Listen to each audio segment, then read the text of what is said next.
Δεύτερο πολιτικό-πολιτιστικό φεστιβάλ σχημάτων ΕΑΚ Ιωαννίνων. 29 και 30 Μαΐου στο Θεατράκι.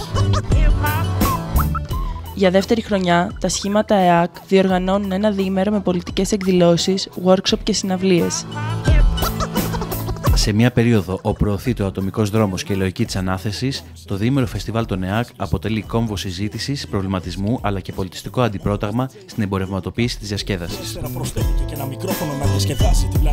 Την Παρασκευή στις 6 το απόγευμα, workshop με θέματα «Ο πόλεμος στον 21ο αιώνα» και hip-hop και κινήματα.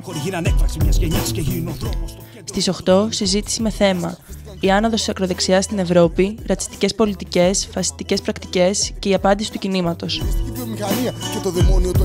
Στις 11 hip-hop συναυλία με Infinix Street Team, Renegade Instruments, Νιώστε και Social Waste.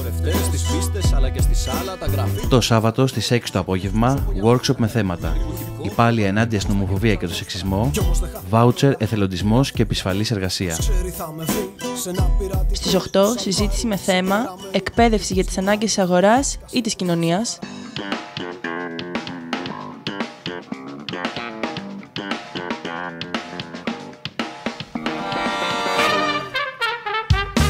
Στις 11 Balkan συναυλία με τους Balkans και τους Bailitsa.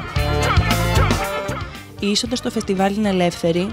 Σε περίπτωση βροχής μεταφέρεται στις εστίες Δόμπολης. Γιατί το μέλλον μας δεν είναι ο καπιταλισμός. Ένας άλλος κόσμος είναι εφικτός.